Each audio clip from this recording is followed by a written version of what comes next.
The contemporary art world is vibrant and booming as never before. It's a 21st century phenomenon, a global industry in its own right. Brilliant Ideas looks at the artists at the heart of this.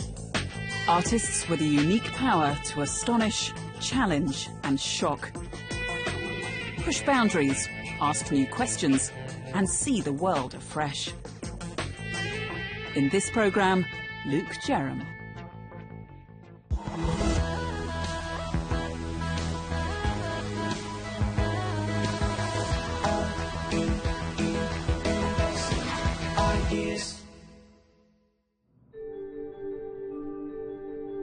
Luke Jerram is probably the most famous artist you've never heard of. Working mainly in sculpture and large-scale installation, his work has been seen by millions of people across the globe. You may not know his name, but chances are you've come across his artwork and may even have played it.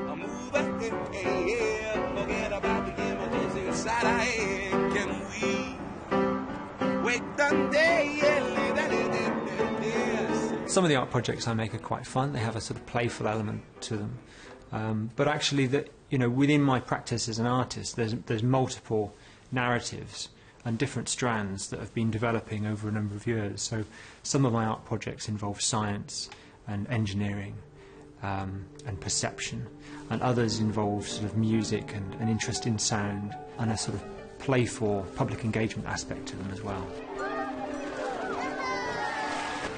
I think he's a unique visionary. I think he always comes up with new ideas. Luke's practice is about perception and human perception. He creates really interesting and engaging artworks that kind of communicate with audiences on many different levels. He is able to take, if you like, sometimes obvious things, but use them in very new and very effective ways. As an artist, I'm quite happy to apply my creativity to anything, really. And by working with specialists, whether it's an engineer or a composer or a glass blower, it means that anything's possible.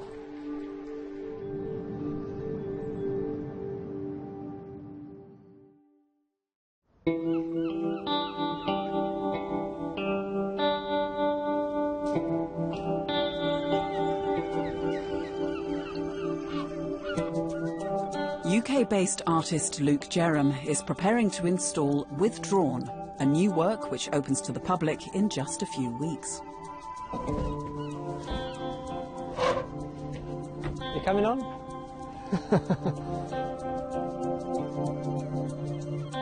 He's collected old fishing boats from around the country and plans to place them deep in the woods outside Bristol, where he lives and works. Withdrawn came as an idea by all the flooding that we had last winter in the southwest of England, where you'd see houses underwater and cars floating down roads.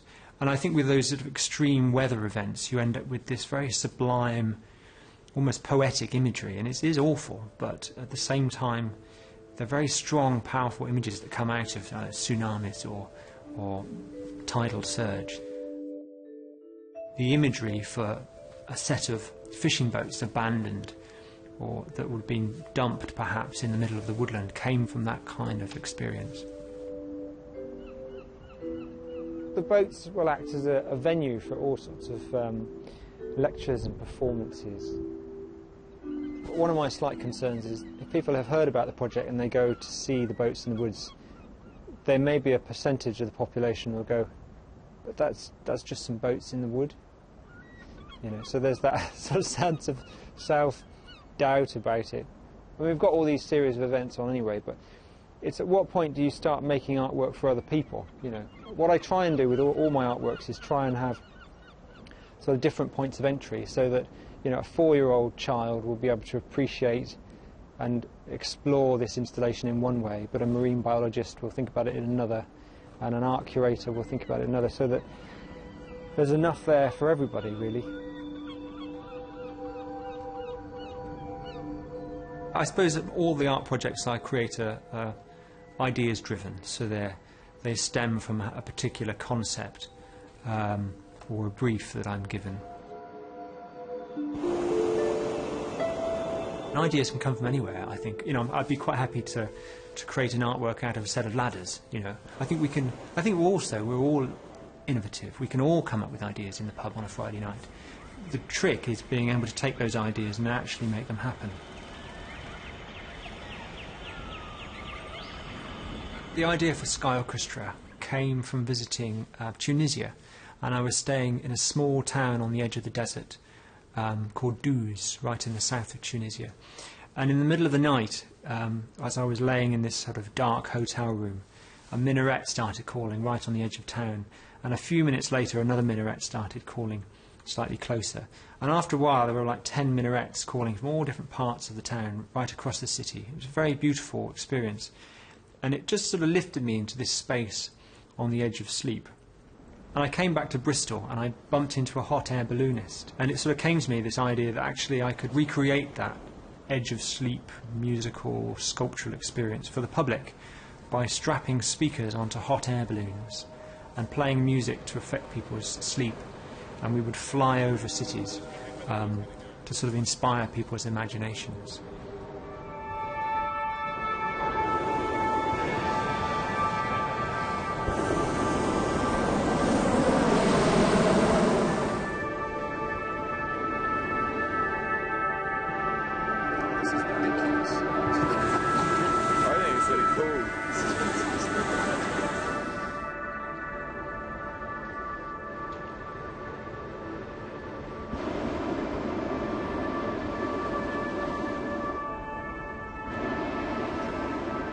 That was probably the first artwork that I made where I realised that actually, instead of inviting the public to come into a museum or an opera house or a theatre, that actually we can deliver an artistic experience to people's own homes and their own communities. But Luke didn't stop at the artistic experience. He wanted to go deeper. So he contacted an expert on the science of sleep. Luke has an interest in consciousness, which again with my sort of psychology background that feeds in. So we were trying to look at what would be the impact of these sounds and how could we maximise, if you like, the pleasant effect of the sounds in terms of people's dream and waking experience.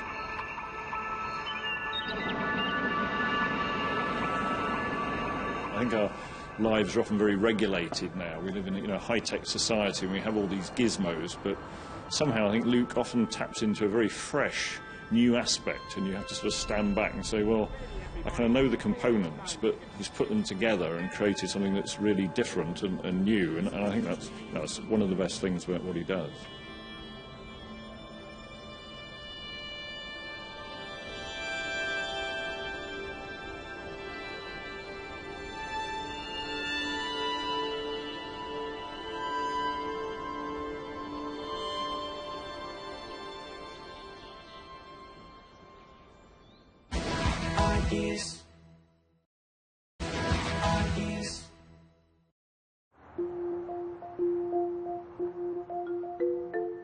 Artist Luke Jerram grew up in a small village in the west of England. As a young boy, he was fascinated by how things worked. I was interested and quite curious in the world around me. I suppose I was one of those kids to take apart the radio, and just try and work out how it was working. I've always had a fascination for perception and how we see the world because I'm colourblind, which actually means that my paintings are really awful to begin with. But I suppose that colourblindness has given me a natural interest in visual perception.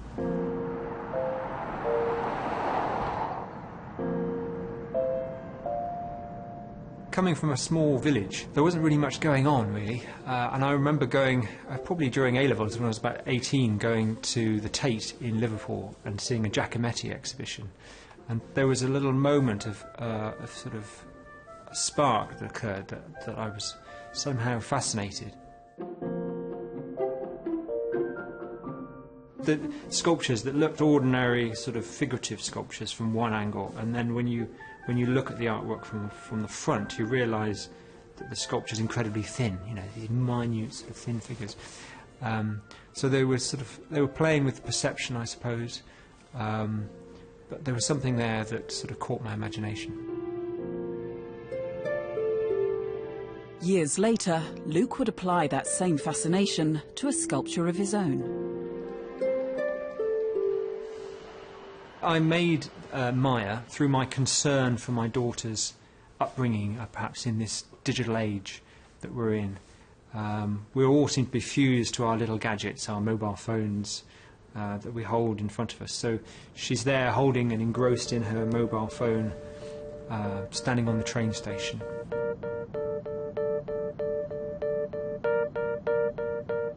And the interesting thing is that from a distance it does look like a little girl standing alone at the station, but as you get closer the image fragments into all these little cubes. So I was interested in the perceptual sort of phenomena of that.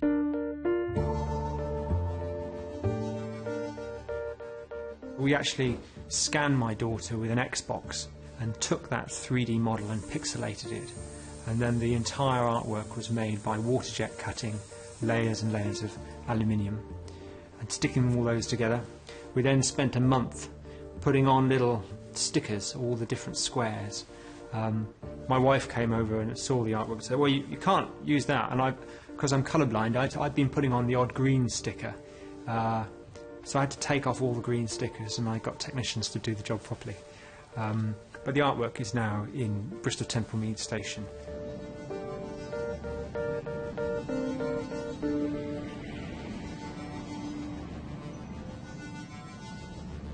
At art college I studied sculpture but also performance art. So what I find now is that a lot of my art projects have a sort of live art element to them. So they're sculptural but they're sort of live in some way as well. And also when I studied performance you'd often find yourself in an audience looking at a performer on stage, and I realised then that actually the performer was often having the most amount of fun. So there's a number of my art projects now that actually it turns the general public into the performer. So with Play Me I'm Yours, the pianos act as a big blank canvas for the public to be creative, and it places the audience at the centre of things to make sure that they have the most amount of fun.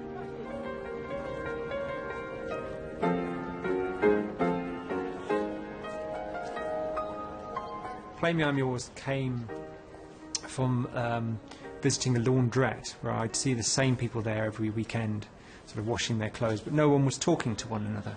So I realised then in a city there must be all these invisible communities right across a city, people perhaps waiting for a bus together every day or waiting for a train, and they'd recognise each other but they wouldn't talk. So I thought by putting a piano into that location it would act as a catalyst for conversation to get people talking to one another.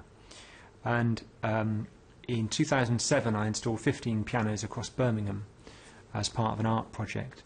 And the idea seemed to sort of capture people's imaginations somehow. So the pianos are left on the street for the public to play for 2 or 3 weeks. Each piano's got the words "Play Me I'm Yours" on it, so that's an invitation for the public to sit down and engage with it, to say, look, these pianos are here for you to sit down and engage with. After the success of his first pianos in Birmingham, Luke took his idea to the world, and it soon became a global phenomenon.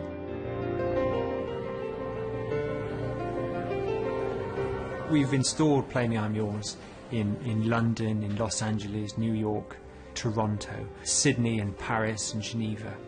And what's interesting is that the experience and the interaction changes from one city to another. So in London, people will sit down and play a piano quite shyly. They might film themselves a little bit.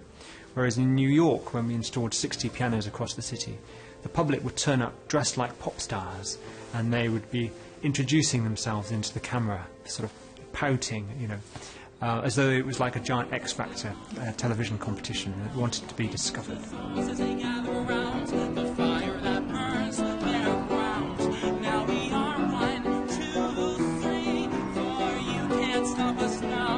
He really genuinely wants to engage people through art with new experiences and questions about the world that we live in.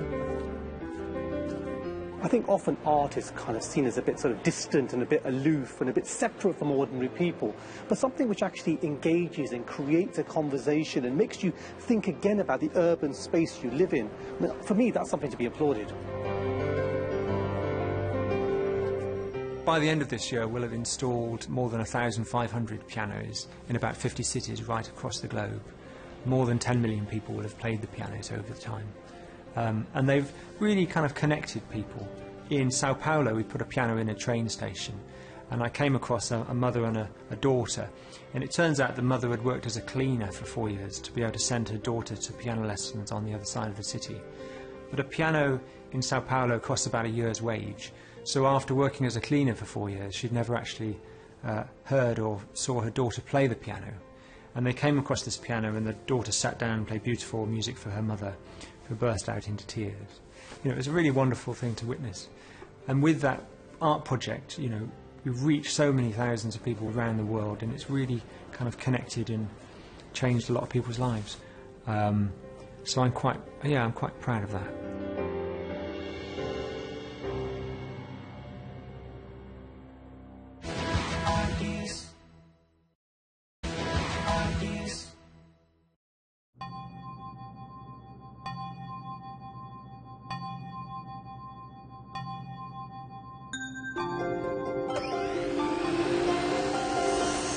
After finding success with large-scale public engagement artworks, Luke Jerram knows it's not just the art that's important, but the audience too. It's part of the job for me to, as well as making artwork, my job is also to help communicate it and get it commissioned and get it out there, and so a lot of people will know about it. So a lot of the artwork I make generates a huge amount of both national and international publicity. After the extraordinary public response to his piano installation, Play Me, I'm Yours, Luke decided to embark on his most ambitious artwork yet. Harken Slide came about, it was just a small, fun idea, really, that I had, because my office was based on the street where Harken Slide took place, and I thought, in the summertime, wouldn't it be nice during the heat wave to be able to commute home on a giant water slide? In 2014, Luke's vision became a reality. But not even he could have predicted just how big it would become.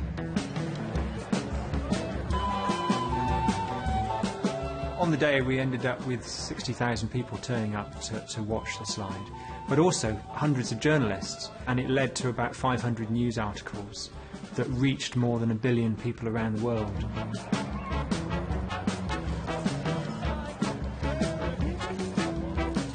I tried to make the whole event as cheap as possible so that the slide could actually be repeated by other cities around the world.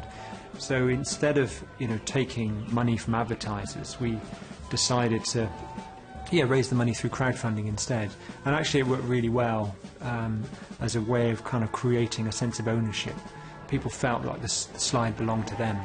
So it's made people think about their city in a different way, and I think that's quite important.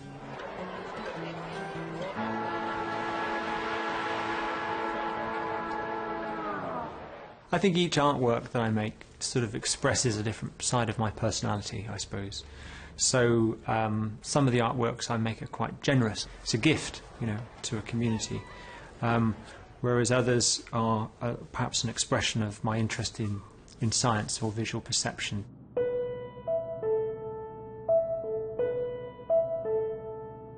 The idea for these sculptures came from looking in a newspaper and seeing images of viruses used to illustrate stories of the latest pandemic. So at the moment, we've got Ebola that the world is dealing with. And you'd often see a brightly coloured image of Ebola used to illustrate a story. But I realised quite quickly through doing a little bit of research that actually viruses don't have any colour, that they're actually smaller than the wavelength of light. So about 10 years ago I made a small glass sculpture of HIV as something to contemplate and think about. And people seemed to like it. It was bought by a museum. And now it's led to this massive body of glass microbiology artwork that is presented in museums all around the world.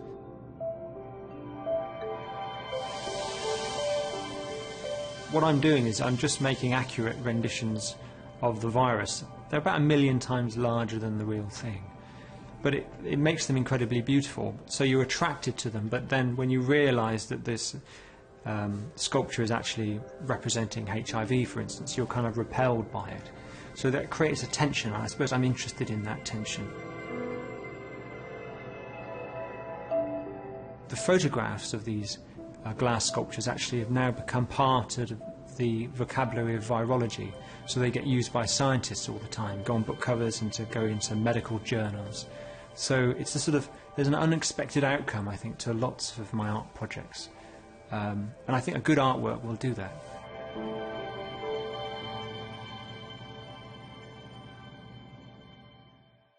As an artist at the moment, I'm managing about 16 different art projects that I'm developing concurrently. And they all have their own time scale. It's a bit stressful at times, but generally I have a lot of fun.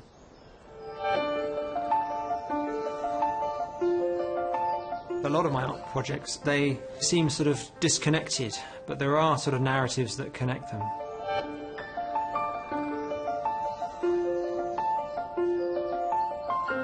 Today, Luke is installing his latest artwork, Withdrawn. He's gone back to his roots and created a large-scale installation that he hopes will spark the public's imagination. I'm interested in the whole experience of an artwork. So for some people, the journey towards this artwork will start when they hear about it in the newspaper and they decide to go with their kids, and they might drive up or they'll cycle up to the car park, and then there'll be a walk into the woods to get here to discover it with their kids. And that journey is all part of the artistic experience, really, from my perspective. And what you end up with at the end of it is a set of memories, and it'll be the memories fundamentally that is the legacy for this project. And just like Luke's other artworks, today he's attracted a lot of press, much to the delight of those who commissioned the piece. Personally, I think it's absolutely exceptional. We're trying to recall if we've ever seen anything quite like this before. Bringing real-world objects into a woodland. It's a very particular kind of magical experience. We've had the privilege of coming first thing this morning, haven't we? Seeing it as the sun rose has been wonderful. The way Luke works is that he's always got like a long list of fabulous ideas, things that he'd just love to achieve. He thinks it's about finding the right person at the right time, in the right place. He will just grab it and work with him collaboratively to deliver it.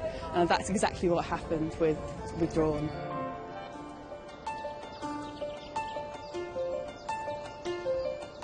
I feel like I've just learned how to be an artist, I suppose, and I'm sort of beginning to sort of open my wings, spread my wings, and get a sense of what I'm capable of doing. To create artwork, it doesn't have to be huge and large scale. You can do sort of outrageous, innovative, groundbreaking artwork on an artwork that's as big as your hand. So it's not always about scale or complexity. It can just be about simple ideas that can change the world.